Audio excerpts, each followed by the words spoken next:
Where are you looking at? Go to the I'm cast currently sheet. looking at Saturday. Go to the cast sheet. That's a lot clearer over there. Yeah. Yeah, the Oh cast sheet, wow! the cast sheet Yeah. from day 5 to 8, those are all the games. Like all the games are scheduled. So that's the order. Okay. So day 7 Okay. is Sunday. So that game, AMP versus Double Pat, sorry. It's the only That's one the we're one not I'd- sure. That's the one I'd try. I would be happy if I didn't have to do it because it would be like Yeah. I don't know exactly how long I'm going to be there. Okay. So if Des wants to take Data Pike versus Pog today, then I can just, I mean, we can just I'll do AMP versus Double Pat. Because that means that I have. There's only this one game on Sunday. Yeah. But that means it's still 5 left for you, Ryan, to ref. 1, 2, 3, 4, 5. Yes, they're all spread out, right? I think I should put on a different T-shirt, by the way. Unless people don't know what that is. I don't know. Okay, that's okay then. So if I do AMP Double Pat, that is 11 o'clock my time, and then I have the CRT heavy hitters. So those will both be my Sunday, even though one's UTC Sunday and one's Monday Sunday. That's fine. Yeah. Yeah. Because then I just have one game today, the Silent Rain and I'm talking about my today now. One game, Silent Rain versus Player Games at 8:30, PDT, and then 2 games Saturday, 2 games Sunday. That's totally doable. And so we're I'll add. Okay. Oh. Thanks, Artie. So let me post some messages somewhere. Let's QA live. Boom. And let me post this on BGG as well, and then we can start. Okay. It's just gonna be like, oh, Raz, did you? Yeah, sorry. I've been doing that a lot lately. Yeah, that's really infectious to me. Like people in German, at least, people can talk about yawning, and like, oh God, I can't even talk about it. Yeah, okay. Don't do it. With the lag on the camera, I could probably infect myself. Live.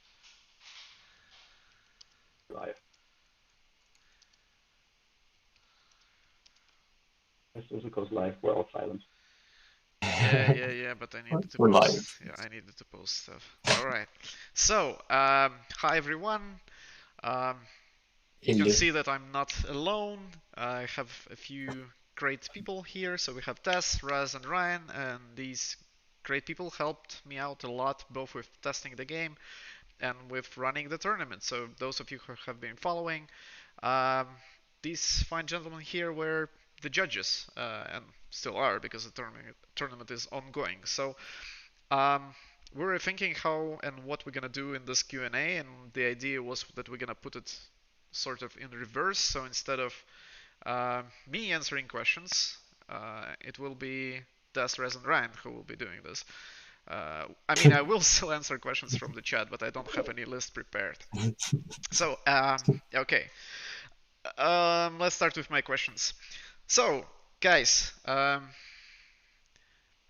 what are your first impressions from the tournament? Let's start with a simple one. So, let's start with Raz. Okay.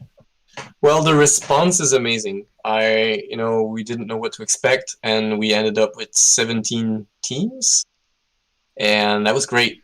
It's a good number, and that was just the maximum amount that we could manage, actually. So I think it's really cool. People have been enjoying the games. A lot of people have been enjoying the streams as well. And I find the response from the stream also interesting. As a caster, I enjoy that. The games themselves, it looks like people are a bit scared of blood. They want minions for some reason. but I think it's normal. In short games, people tend to be a bit scared of wasting their actions, and they just want to make sure that they get the win for some reason. Maybe it's because it's a tournament. Mm. I don't know. But then, yeah, and we see some recurring victory conditions, which is a bit different from the experience that we had before the tournament started. As playtesters, we ended up having a lot of kill victories, a lot of last push victories, and it's a bit surprising to see how many double push happens. And at first, I was really happy about it because, oh, cool, these double pushes can happen more often. But then you see that it's oh, will something else happen? A bit stressed out. But then as people get more, I don't know, like comfortable, I would say, you start seeing more blood. People start experimenting as well, taking some risks.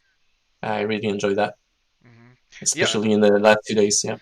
I think this is mostly probably due to like when we were playing, it was our own internal meta, so we kind of knew what to expect from each other. So plays tend to be, I don't know, less swingy. Here, all the people are playing with each other for first times, so they don't know what to expect, and that maybe leads to some of those unexpected outcomes. But it's really cool, like you said, that later in the tournament we get to see more and more aggressive plays, and maybe a bit Yeah. less pushing. All right, Yeah. Ryan?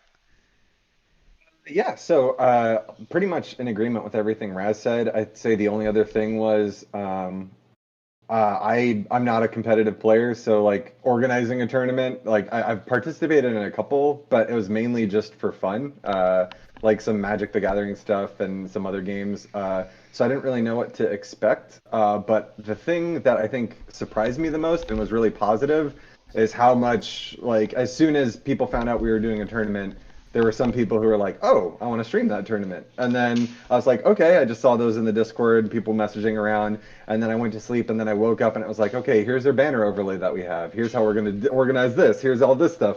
Here's this professional setup we have for broadcasting everything." And I was like, "Whoa." People did that in what, 6 hours, 5 hours, or whatever, across however many time zones. So just kind of the mobilization around it, I thought was so cool, because all that stuff is I have no experience streaming or casting or anything like that. So to see that kind of come up just almost sporadically, and then all of a sudden get really organized was really cool. Um, I also think too, some people, I guess the words casual and tournament might be like oxymorons. Like it's like this is a casual tournament. We have rules, yeah, we have all these things. We tried to come up with certain safeguards in place, but just the sportsmanship between teams that I've been reffing has been really positive. A lot of people, I mean, guards is stressful enough on its own. You don't need to when you have all those cards in front of you. So the fact that people have been joking around a lot in the tournaments that I've been reffing and just being really generally good sports and stuff is that's really cool too. Because I mean, ultimately, it's about this is kind of a test run tournament thing, so people were very nice to kind of be our guinea pigs for how the tournament is going to be run, and the fact that everyone is just taking it in stride. They're being very very open with the suggestions, and also just having fun in the actual tournament. Pretty much everyone involved in it, I've been like, I am having I'm having trouble keeping track of everyone, but everyone I've interacted with has been super cool, and it's just been a very stressful but very good experience. So that's my takeaway so far. Yeah, it's really nice to hear because when looking for, I mean, when looking from the point of view of a casted game, you don't actually hear the talks in the game and the atmosphere there. So it's great to actually know that everybody is having fun there. Yeah. Speaking of which, I wanted to say that I'm absolutely stunned with the support we got from a bunch of players who actually helped us cast the games. Because apart from the guys here who were helping us out with judging, we also have a great team of commentators who I'm sure some of you who are looking at the games are already familiar with. Yeah, big thanks to Speedy for Speedy Overlay. creation, most of the commenters and casters didn't have any experience with professional, just the software aspect of all of this. I mean, I was doing it on free time just for fun, and I learned so much just from that input. That's amazing. Yeah. Yeah. Thanks to Felix as well, who helped a lot, and Murray, who's just got this perfect voice for commenting. Yeah. Yeah, my wife is like listening to the stream and he's commenting and she's like, "Who has this radio voice?" Yeah. All right, let's hear from Des. Well, I have to agree with Ryan. The whole way that the casters and the streaming unfolded was like absolutely surprising and bonkers. There were like so many people we hadn't heard of and joined the chat like when the Kickstarter started, and all of a sudden they're like in this overlay, all that awesome stuff, and within a few hours, and it just shows how much passion the people apparently have for the game already. It was pretty overwhelming. The tournament itself, I think I used to play tournaments, and I used to be a referee for tournaments, Magic the Gathering, of course. And I think I really like how this tournament is evolving. You see this like meta forming. You see how people strategize. Like we have a few people who are actually going for one trick. I'm not going to say who and what character because that would be like mean. But we do have some one tricks in the tournament who are just focusing really hard on one character and try and get really good on them. And there's also like tactical play where people notice, okay, if we want to win, we can tie with another team, and if we manage that, let's go for a lot of kills so we can actually get up to the next tier and manage to make it into the finals, which I think is like really, really smart. I wasn't expecting that level of analysis and strategy to happen. Mm-hmm. Yep, you touched slightly on my second question to all of you, which will be, okay, so I started with Res. Let's start with Des now again. Oh no! What is your so far favorite moment in the tournament? Like, what's the highlight? That's a hard one. I have two, I think. The first one was being ref for the first Katie Carey game. When I realized that these ladies were just like haven't played the game that often, and was just like, let's do full roster. Who cares? Let's go for it. And that was just like that mindset that I really liked.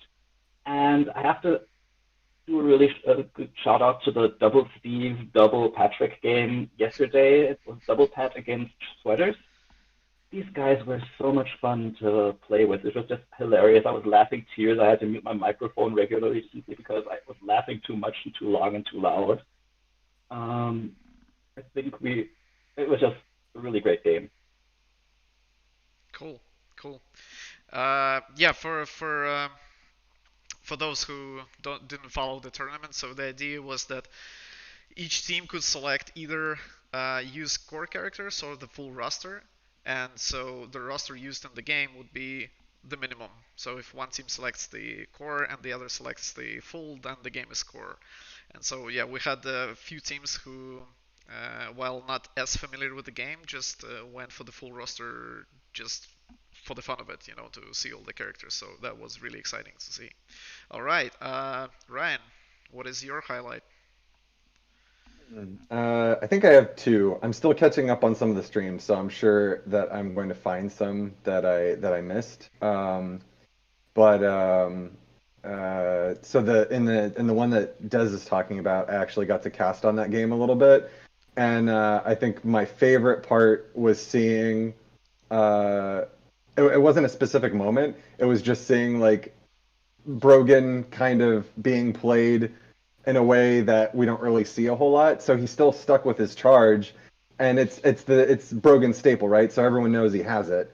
At a certain point, it's just when is he going to use it? So at least I don't know how it was in the actual game, but from the caster's perspective, Brogan did a 2 level up with his reds. He got his he grabbed his range option just for the initiative, and then went back to his charge. So he had the 2 or 3 movement, operating a +1 initiative and I think +2 attack or whatever. So I was gonna do 9 damage.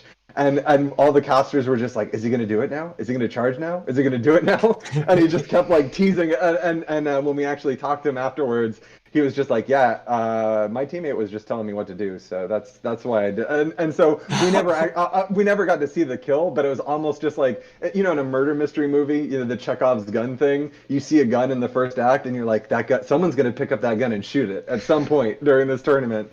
And so I just really liked that. And then the other thing was I was catching up, and I actually really liked. This is more the post discussion about it in the Hunu Hanu game. I believe we had Sabina and Arian, and Sabina's blue card is her alt blue is she just gives her teammate a card and they have to play it next turn. So I just really like thematically that Sabina gave Arian her gold. So the fact that Arian, this duelist with a sword, he's all in your face and everything, she's just like, dude, just take this pistol. And so next turn, Arian reveals it and he's like, bam. This is so much better than a sword. I don't know why I wasn't using pistols this whole time. And and just like the weird kind of thematic breaks in the game, I just really like that. So just the imagery of Arian just being handed a pistol and him going like, all right, yeah, I'll try it out. Was I really like that moment too. Just those cool interactions. All right, all right. So, Raz, you're up. Yeah. Um, I would say that out of game moments, for me was when when people are streaming or when I'm casting and I just look at my computer because I don't have double monitors, so I have another computer beside me, and I look at it and I see, like 35 people there, um, talking to each other, commenting the game as we comment it. I've like it felt really cool. To feel that all these people that we're seeing every day are following. That was cool.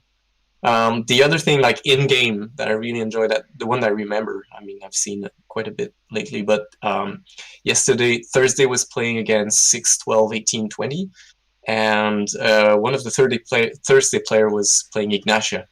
And Ignatia is, I've played against her, I've played her, and it's always like tiring. It's a tiring character sometimes because you have to think about all the flips and you have to, calculate initiative to make sure you can land your stuff.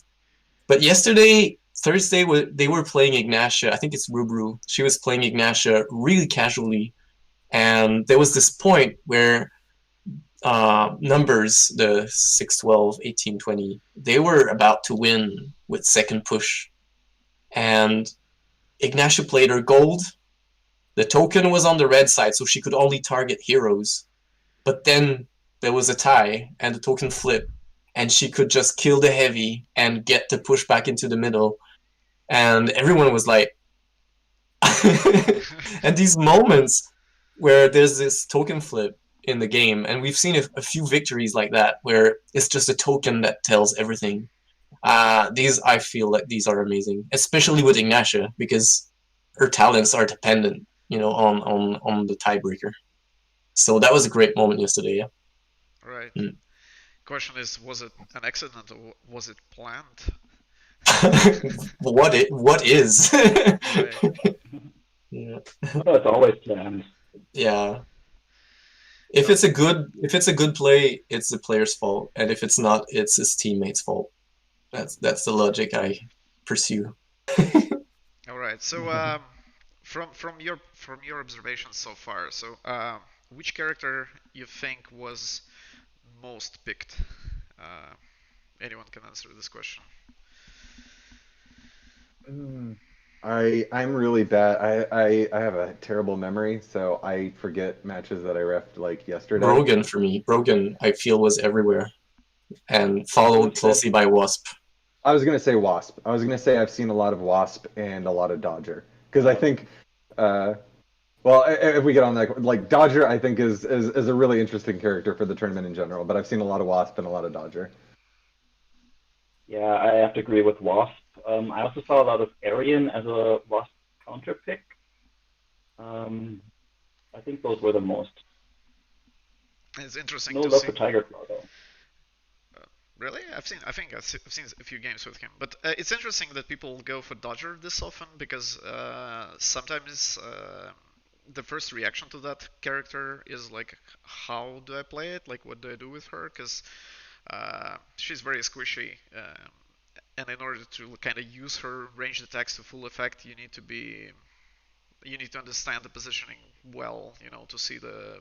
those minion spawn points and stuff. So it would be really cool to see the people actually go for her, like because that's a deliberate choice. It's not like you randomize it, right? Yeah. Hmm. I Yeah. think No. half of it must be that she's a cool looking character. Like her abilities look cool. To be able to snipe from range, I think that's, a lot of people are enjoying that kind of playstyle. So Uh, we have our yeah. first question in chat. So Oh no. what plans do you have to make the game more accessible to new players?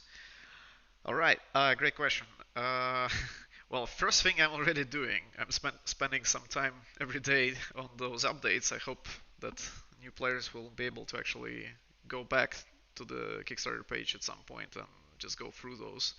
And I leave there slight, like small blurbs of strategy on each character, so I think those might be useful. There's also this one of the daily unlocks about which we have a lot of discussions happening these few last days. So if that one gets voted for, then we'll try to make those like small videos that will showcase every card for each character, so you can give it to a new player. They watch this like 4 or 5 minute, maybe tops short video that shows how the card actually work, and then they're potentially ready to go. Uh, but in general, I think if you compare with the first game, Guards 2 is already much more open to the new players because um, most importantly, I think death is not as punishing. Like, sure, I mean, you might not win immediately in Guards. Like when you're only first time playing the game, your first game will probably gonna be spent on figuring out your character and how the cards play and stuff like that, as we can actually see in the tournament a lot, I think. Uh, but at least you're not when you're defeated, you're not punished as much as it used to be. So I think there's already quite a big step up in this direction. But if you have any suggestions about how to make beginners' lives even more even easier, uh, yeah, let me know. The more accessible the game, I mean, everybody wins, right? All right, I might have something to add to this, like go ahead. if it's okay, yeah. Sure. The Discord community, in the past 3 weeks has been exploding, and we've all been teaching the game to so many newcomers, and to have a teacher there that really, takes the time and really allows for mistakes to happen in a kind of safe space environment. I think it's really good, and with the community growing so much, I can see that people will start doing this naturally to newcomers. Like if someone asks, "Hey, I don't know the game. Can you please show me?" And there's definitely a place where the game can feel like if you're a noob or if you're a newcomer, as a more politically correct term. Um, like if you're a newcomer, there's a place where you can feel like, okay, this person has so much more experience, I can't win the game. But if that experienced player can just say, hey, let's have a game where you really learn the basics together on the Discord, on Tabletopia, this is not going to disappear after the Kickstarter ends. So yeah, it's a good place to go, actually, I think. Yes. That and all everything that's currently being done to make it accessible. Yeah. Okay, so Kayut says that he agrees with Discord, but that doesn't help for those who have no interest in going online to play. Well, it's not mandatory; it's an option. I mean, we're gonna play online even after campaign is done.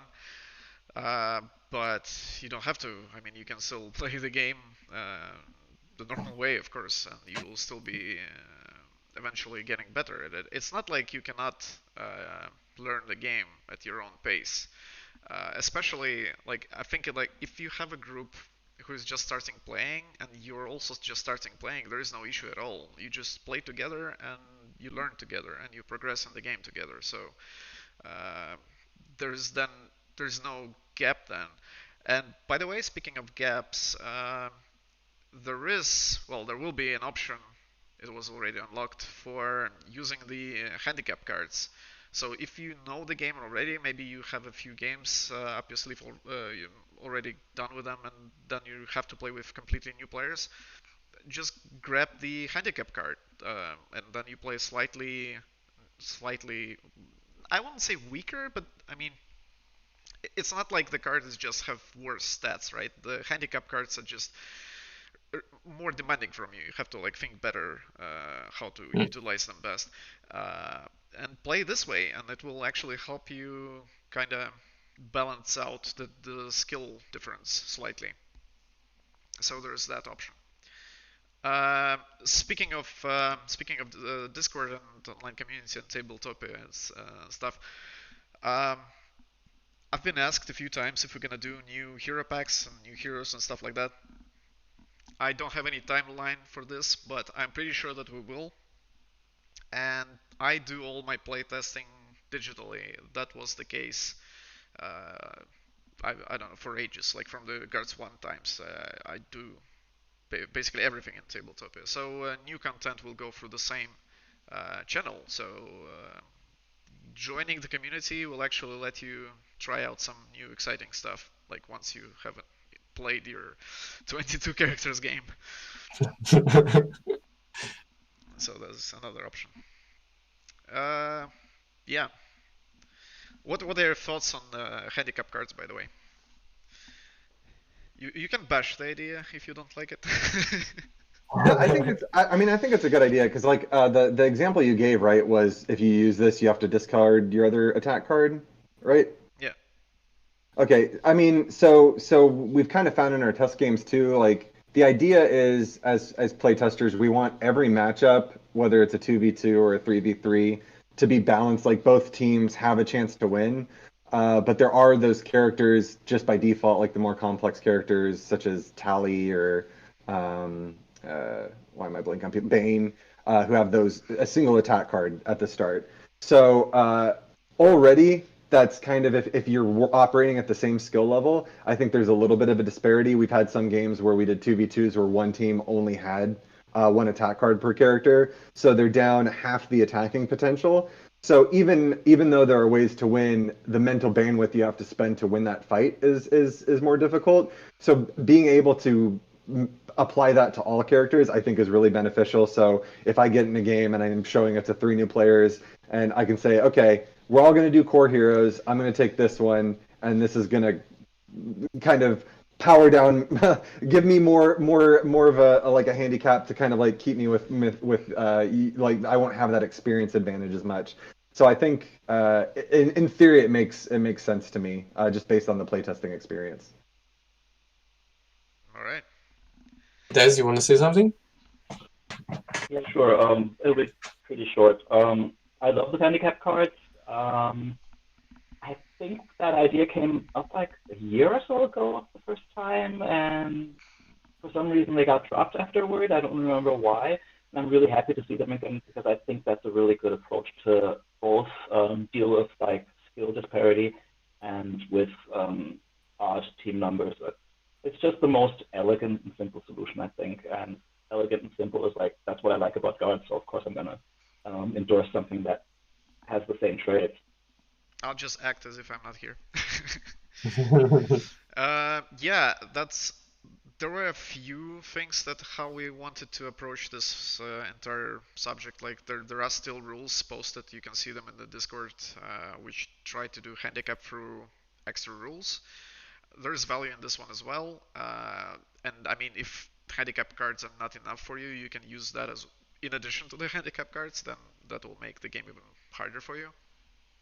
Uh, but the main challenge was basically to try to find the right approach how to do these cards because I mean it's not really doesn't really sound exciting if I tell you like hey listen you can take this character except you're gonna have a card which is worse.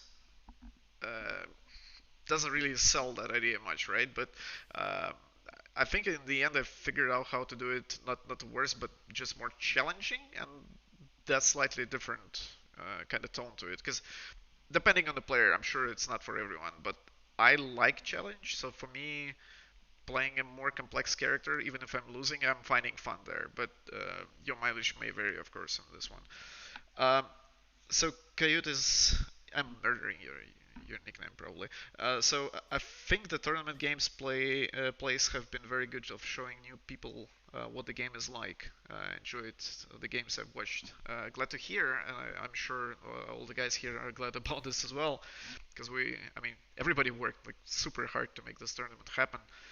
Uh, and yeah, definitely. I mean, that is also an avenue. If you're new to the game, you can just open our YouTube channel or Twitch and run one of those games and listen to the commentary, because there is a lot of tactics discussed in there, and maybe that will help you kind of breach this gap faster and be more efficient at the game. And basically, this game is like the more experience you get, the more enjoyable it becomes, because you start to understand deeper strategies which are there but may not be immediately apparent. So, like with any game, like if you're playing Dota, right? I mean, you probably watch some pros playing and just to see what's happened there. Maybe you cannot repeat those same tricks immediately, but it improves your gameplay anyway. Yeah. Also, you have more time to think, by casting a board game that's not based on reflex. So you can, like, as commentators, we really have the time to analyze one move and then analyze the opposite idea and then look how it can be countered. All of this can happen while the cards are being selected. So you actually can. The more you will watch those videos, the more you will see, oh yeah, okay, I get it, and how Brogan can do that, and how Wasp can just murder Dodger right now and not do whatever was planned before. And so it's really interesting as commentators to do it, but also for viewers, I guess it's really you can learn a lot from this, because you can see many strategies that are happening or not happening actually. Mm-hmm. I don't know if I'm making sense, but yeah. Yeah, I think you do. And it's actually, I mean, one thing that I wanted to add, that even when you're like casting the game and trying to comment on the plays being made, you mess up all the time. Like, Yeah, exactly. like, oh, he could have done this, like, and that, and the like cards are revealed, and you're like, oh wait, no, actually, what he done might have been actually correct. And Mm. yeah, and one thing to comment it when you're just watching the game being played, and you have time, you have no stress, you're just looking for more options maybe. And another thing is when you're in the game, so mistakes are inevitable in guards, like you will make the wrong call sometimes, but I think that's the funnest part, like that situation that you mentioned about the tiebreaker in Ignatia. Like she flips the cards and like, oh my god, it went completely different direction, like nobody expected this. Mm. All right, we have a few comments. Any plans on character-specific videos? I don't know. Depends on you. So there's an unlock option available right now. If that gets picked, then I will find the time and I will make those videos that will cover all the cards and stuff. Or if you're thinking about like more strategy related, uh, maybe, maybe. But to be honest, I think that we have already quite a few players who are quite capable of making something like that. So I would expect player created content at some point as well. Even if we don't end up making the videos ourselves. Um, will all the extra character packs fit in the main box? Yes, that was one of the unlocks. I think, was it first or second or third? It was in the very beginning. So yeah. Okay. No more questions there. Next up. Okay, I will go through my favorite questions, which you always ask me, and then I don't know what to answer, so I will torture you with them. Oh no. Yeah. Okay. Des, what is your like dream team composition? Go. Oh, there's so many that I'd like to try out. Of course, Silver Arrow has to be in the team. And then I think something like Silver Arrow Urzifar or Silver Arrow Arian. Um, Alternately, I think Dodger Arian would also be one that I'd really enjoy playing. And of course, like the Suicide Bombers together, like Whisper and Hanu. That's just really fun and really annoying. And of course, Hanu and anyone else on that huge annoying character list, like Hanu Trinkets, Hanu Silver Arrow, Hanu Wolff, yeah, all of those really annoying characters that have some sort of sick combo. So you just It's just basically take too any two many characters. combinations. Yeah. Yeah, more or less, yeah. I mean, of course, Silver Arrow plus anyone is always awesome. All right. So, uh, Ryan or Rez, who wants next? Same question. Go ahead. Okay, so I have two. One that I haven't tried, but I saw people try, and that was it's popped up on I think a couple of the casts. Is the Wook Tali combo, and I just thematically I really like that because Tali's very spiritually oriented, making all the totems and everything. Wook is all about planting trees. But then I watched that game and they were just wrecking havoc. Like it was such a violent game for two characters that are thematically supposed to be very peaceful. I really liked that combo. And then really early on in the playtesting, granted cards have changed a lot, but I still think they would make just the funnest team is Tiger Claw and Bane because of their like pseudo tankiness, ignore attacks, just be as annoying to the other team as possible. I did that. I was Bane in like a 2v2 with Tiger Claw, and just like all the stuff about pulling Tiger Claw with your hook so that and you stack some initiative, so you're actually going before his blink strike. So you hook him, pull Tiger Claw in. Tiger Claw does his blink strike or he does his red to move and attack. You feel like a special forces team if you coordinate, and you're just like, oh man, as it's working out, you're like, oh, this is we're like a elite Navy SEALs or something. It's just such a good feeling to pull off. And also, if you both keep your block attacks, well, Tiger Claw has to, whatever green he goes, you just feel so annoying in a good way. And now, I mean, that was before Bane got his heal and everything. So I think that combo will only be funner. It just Bane and a cat getting drunk if they get attacked. Otherwise, they're just blocking everyone. All right. I really like the idea of the bringers of death with Nebker and Whisper in the same team, but then you add just a bit of funny to the element like trinkets running around or Hanu. I would love to see that, especially Whisper with Hanu. You go heavy on the primary green where you can die and you just gain coins from dying, and Whisper's just around, casting the Revenant. And when you die as the monkey, he can attack, again and again and again. And yeah, just being so annoying like this. And all while this is happening, Nebker is just laughing and popping around and casting walls and just making minions out of dust. And I don't know, yeah. So I like the idea of that. You've heard it here first. Raz's idea of fun is Nepher and Trinkets in the same team. Yes. But, bring it. Yeah, all right. Okay. So, do you have any more questions there? No, I don't think so. Okay. So predictions. I kind of like that. Go Sorry. ahead.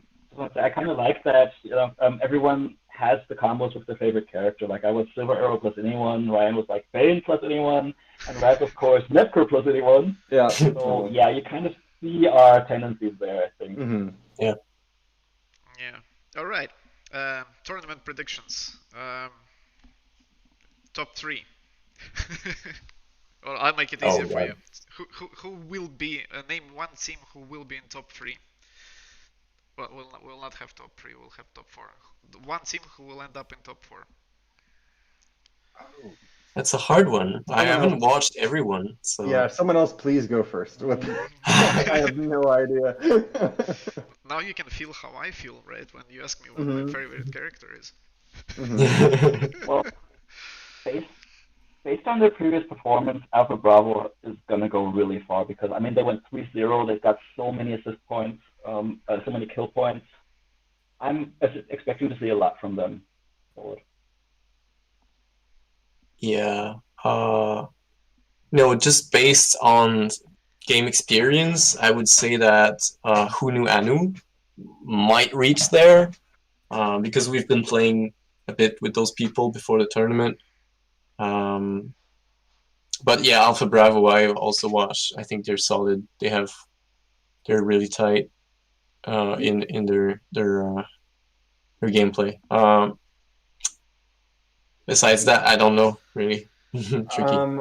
I'll probably say I agree with Alpha Bravo, because I mean they have 3 wins right now, so they're and again, like Des pointed out about the tiebreaker, so they're a super strong team. I also, again, I refed one Sweaters game, and I've said this like a couple times in like when during the qualifiers and stuff. It's just there's been varying degrees of team coordination, and I think Sweaters, at least in the game that I refed, knew exactly kind of when to say something to the other person a lot of the time.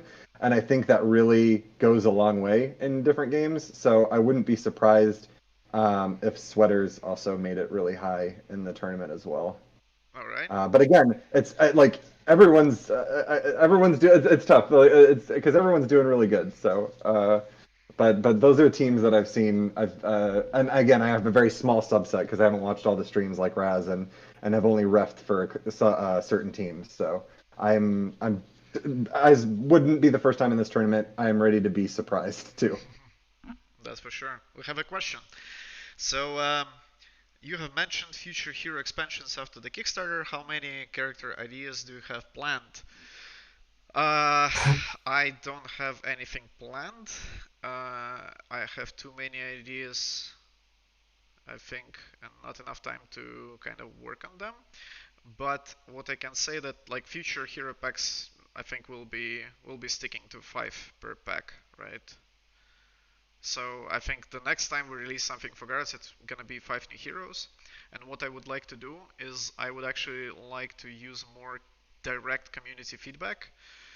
So for those of you who have recently joined the Discord, maybe you haven't seen it, but we have this homebrew characters sub-channel, and you can basically open a Google Doc file which has the templating for making your own characters, and you can go there. You can actually, I think it's public. I don't think that I hid it. I think it's still there. So you can go there and you can try and make your own character. And once I have a free second, I usually go there and answer and maybe leave comments with my thoughts on the concept. And my idea was actually to go through those concepts, maybe slightly like develop them more, and then out of those characters try to build a new hero pack. I think that would be really cool. So community-driven characters. That's what I would love to see. I have a few of my own ideas, but I will probably not mention them yet because let's keep some excitement for the future, right? I think we lost Des scam. Oh yeah, I think so. He just mentioned. Yeah, I think his Discord crashed. Oh, all right. Okay. Oh, here it is. I think I need to click a few buttons so he comes back. Oh, yeah, I think he's not in the same spot though. Whoops. I think he will if he gets his webcam feed live again. Oh yeah, okay. Right, we see you now. Ooh, There. okay. Okay. I think it works. All right, but this is actually a great question. So let's make a little twist on this question. What character would you like to see in the game? Basically, like which idea you think is still missing? What we need to add? Who wants to go first? Oh. I would like to see like two things. First, being a musician in life, I would like to see the bard. I think we've mentioned this character quite a bit earlier, in the past few months. to see a bard that really just buffs characters around him. And one thing I'd like to see as well is more like the cleric, the kind of the healer, you know, real healer, or something that, yeah, is really like focused on area healing or something like that. I don't know. So full scale healer and a bard. I think actually we have a bard in the works. Yeah, Ryan is smiling right there. We'll see if it will work out. Right? For me, yeah, I know guards is a little different than the standard MOBA archetype because every character kind of has, I mean, you see in the updates in Kickstarter, at least two, if not three or four different MOBA roles they can fill. So Brogan, yeah, is the tank, and yeah, he can do a lot of damage, but he also has a sensitive side and heal his teammates and everything. So it's, but I do, at least in the video game MOBAs, I really gravitate towards support characters. So like when I play Hanu, or any characters really, like the blues and the greens are the cards I focus on a lot. I really like Hanu's blue that lets the movement one where you say a number and then your teammate picks a direction and you move in that direction, or Tali's heal, or any characters that have support abilities. So like Raz saying the cleric, I immediately agree with that. Like I really like characters enablers that can characters that have a lot of really cool utilities that can enable your team to do cool stuff. So any characters that add more of that I really like. And then also, I just really like characters that break the meta of the game. So anything treated as resources, like Sabina's card passing ability, is already one that really adds a unique mechanic to the game without adding a lot of rules overhead. So any character, this is very general, but any character that just does something weird to the game that no other character does, Like that just poison. yeah, like poisoning God. to subtract the items, or anything that just within the framework of the game without adding too much rules overhead makes everyone kind of rethink how to play guards. Those are the cool ones to me. Any character that does that. So more supports and more crazy stuff. I'm not making Yeah. another shapeshifter. Okay, yeah, that's fine. Yeah. Only top tier complexity characters from now on. We don't need your brain needs to explode with every single new character that comes out. All right, careful what you wish. Yeah, for me. Des? Yeah, for me, I think I haven't figured out yet how it would be possible, but like a full stealth character, I'd love to see something like that work. A character that can do like mind, but not like min where that you know where they are, but really absolutely concealed. I could see that happening. Of course, we also need someone with dual blades. That's just we need a dual blade master character. Um, that works. I don't know. Maybe something like with different stances where you can go like offensive, defensive. Yeah, but stealth, definitely stealth. All right. So another samurai, but without wings. Ninja. All right. So one. Okay, I will tell one concept which I had. I will break my own rule. So one concept I was working on, I'm not sure. I mentioned it to Ryan. I'm not sure if I mentioned it publicly. So I had an idea to make a character with not familiar, like with animal companion or something, like where you would actually control two things at the same time. But it's still in the concept stage, so maybe by the time of the next hero pack, you'll see that. Tier 5 complexity, right? Yeah, we have. I remember somebody in the comments said that why do you have only 4 stars for complexity? It's confusing. I want it to be 5. Well,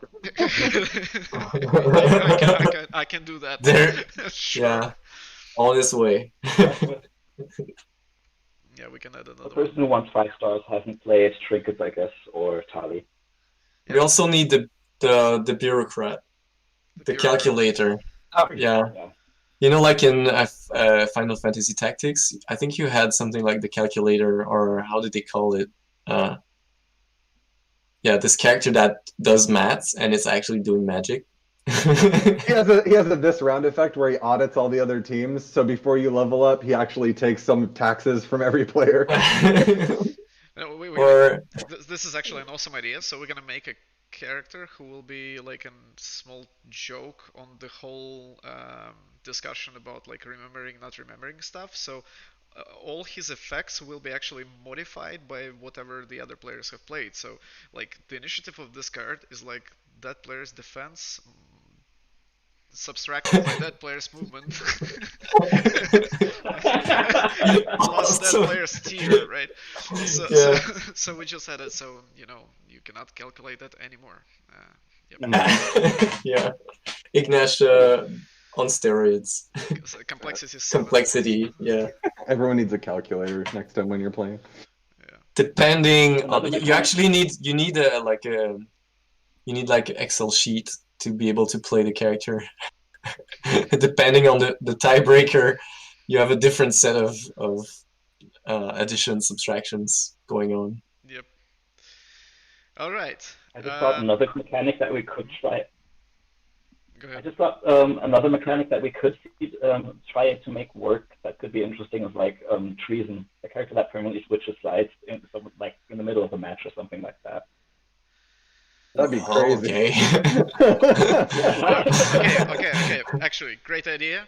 I know Arthur, who's sitting right there and watching and organizing the stream and stuff. He likes the hidden traitor games a lot. I'm not that big on them, but he's a fan. So here's a mode for guards, another arcade mode.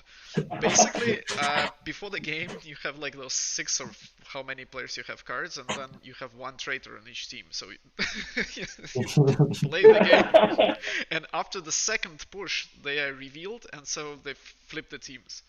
How about that? Interesting. That's a good start. All right. I think. Oh wait, we have more questions. Uh, have you played with the idea of moving the minions to different starting positions in a push, i.e., heavy starts in range position, etc. as a variant? Um, Mm. uh, yeah, I mean it could be done, but I think it would add a bit more. Like I think it kind of adds variety, yes, but at the same time it adds more like headache because you still have to track it. Uh, to be honest, like the solution to having different spawns is just different maps. So that was asked a lot. Like, what is the difference between the boards? Well, the spawns are. I mean, the geometry of the map as well, of course. But I think that might be the better solution. Uh, Another problem is these spawn points are actually pretty carefully crafted. Like we have something that we call a silver arrow test. So basically, what it means is the game is built in a way that no character is supposed to kill uh, 2 minions in round one. Yeah, if you find a way to do it, send it to me and I'll give you some sort of price. Like if you find a way to break this rule with existing characters when the game is released. So the silver arrow test is because she has one attack which is range 3 and the other which is technically range 3. Um, if you're not careful with how you place minions, she can actually do it. Like she can kill multiples in round 1 and that completely destroys the economics of the game because she levels up immediately to level 3 and then she can snowball from there. So characters are not supposed to do that. But not only levels, and she also gets the minion advantage immediately. It's a whole lot of problems. And so basically what we do when we make a new board is I take Silver Arrow and then I check that she cannot do it. Like she cannot kill 2 minions in round 1. And randomizing spawns will almost certainly break that rule. And that's maybe one of the reasons why we didn't do it. Why we didn't consider like randomizing spawns.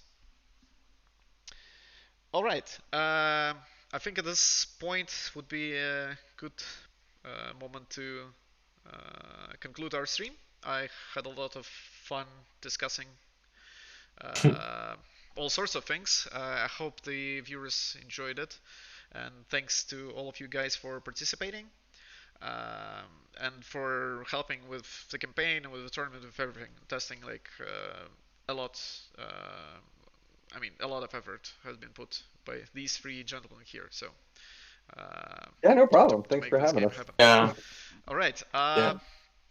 We probably gonna make one more live stream on next week, Thursday, when we'll be uh, putting a comma in the campaign, like when the campaign ends and when the real work begins. So at some point that day, we're gonna make another video. I'm not sure if it's gonna be just me or more people. We'll see. Anyway, till Thursday in a video format, and see you in the comments at any point. If you have any questions, you can ask me in Discord, PGG, comments, Kickstarter, and I'm there to answer them. All right. Watch the tournament. We're putting a lot of effort for this to be a fun and enjoyable process for everyone. I hope that you'll a lot of fun watching the games. All right. Bye. Thanks, Artie.